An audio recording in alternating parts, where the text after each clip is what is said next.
जाए के भैया के ससुरारी तो सुनर सुनर साली तीन जनी बाड़ी साली बाड़ी अरे बोलो की तो बड़ू में बिया होला ahoi मछली बिया तो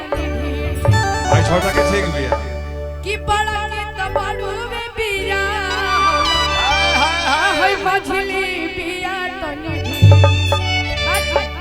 तो तीसरी तमी सरी के जैसे चुमावा देते मिठे कहे के बा कैसे भाव बाका कि मन करे जाए के भैया के ससुराल सुनर साली तीन जनी बाड़ी मन करे जाए के भैया के ससुराल सुनर सुनर साली तीन जनी बाड़ी बड़ा के तो बड़ू में बिया होला मछली बिया बड़ा की तबारी बिया छोटा की डाला रसदार बड़ा के तो बड़ू में बिया होला मछली बिया तो सरी के जैसा चुमावा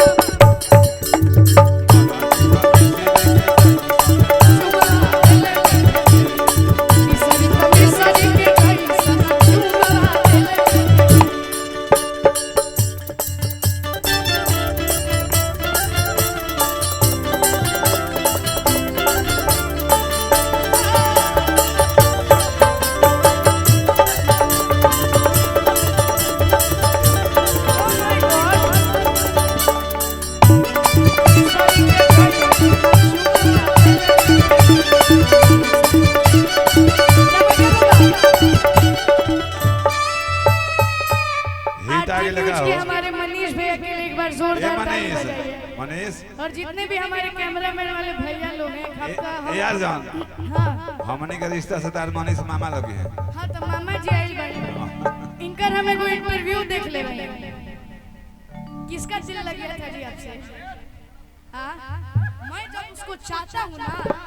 तो मैंने लगता है कि मेरे आंखों में आंसू आ जाएगा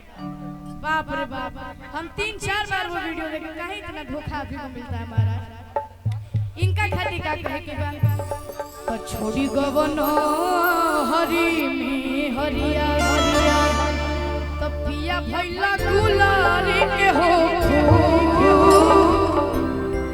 तो छोड़ी गवनो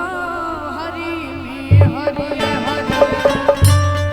तो कवनी सबतिया मरले हमतिया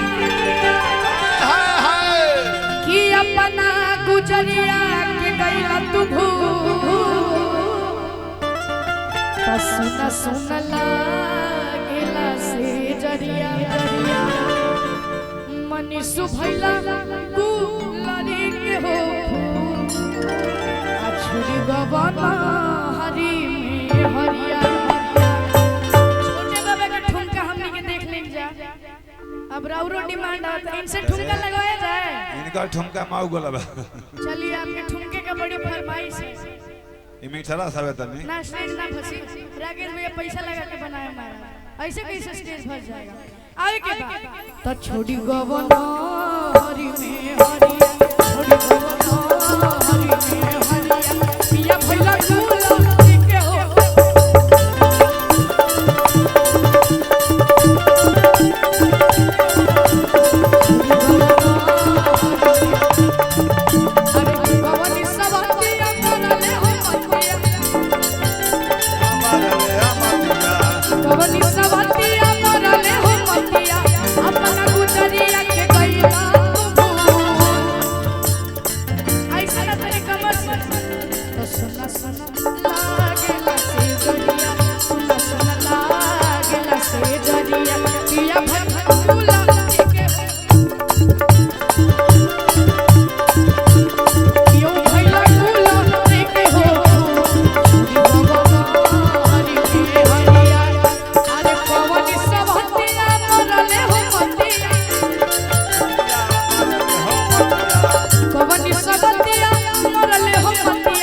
अपना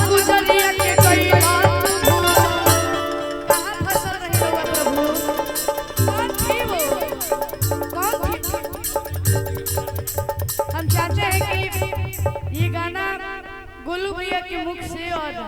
बबीता जी के मुख से मैंने सुना था, तो एक और माइक है तो हम चाहते हैं, कहीं कलाकार की बहुत लंबी कतार है, हम चाहते हैं बबीता जी से आग्रह है कि आप मंच पे आ जाइए। हां बबीता मौसी को बबीता किन्नर जी, बबीता जी आप मंच पर आ जाइए। बबीता भोजपुरी में और आर्यन बाबू अपने भोजपुरी में आज नाम लिया। बबीता जी का पानी लाओ तो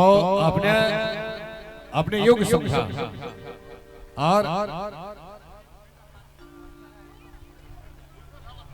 और आर्यन बाबू आज इस मंच पर मैं चाहूँ बबीता जी आप आगे